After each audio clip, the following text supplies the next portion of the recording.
कोल्हापूर महानगरपालिकेचे आयुक्त डॉक्टर राजेंद्र भारुड यांनी रविवारी छत्रपती शिवाजी मार्केटची पाहणी केली। यावेळी त्यांनी गाळेधारकांशी संवाद साधून त्यांच्या व्यवसायाची आणि महापालिकेच्या भाडे भरण्याची माहिती घेतली। व्यापाऱ्यांना आवश्यक सुविधा तातडीनं उपलब्ध करून देण्याची ग्वाही देतानाच भाडे नियमित भरण्याचं आवाहनही त्यांनी केलं। यानंतर आयुक्तांनी मार्केट परिसरातील महानगरपालिकेच्या विविध विभागांची पाहणी करत विभागीय कार्यालयांचे एकत्रीकरण करण्याचं नियोजन असल्याचं सांगितलं। इस्टेट, घरफाळा आणि विद्युत विभाग संबंधित सहाय्यक आयुक्तांच्या अखत्यारीत स्वतंत्रपणे कार्यरत राहतील, अशा सूचनाही त्यांनी दिल्या। त्यांनी उमा टॉकीज परिसरातील महापालिकेच्या वर्कशॉपमधील 15 वर्षांहून अधिक जुनी वाहनं लिलाव प्रक्रियेतून राबवत आदेश दिले।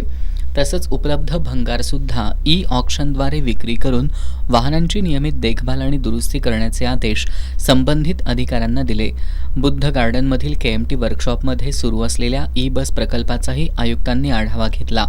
E-bus charging station, workshop, electrical कामं आणि प्रशासकीय इमारतीची उर्वरित सर्व कामं ऑगस्ट 2026 पर्यंत पूर्ण करण्याचे आदेश संबंधित ठेकेदारांना देण्यात आलेत।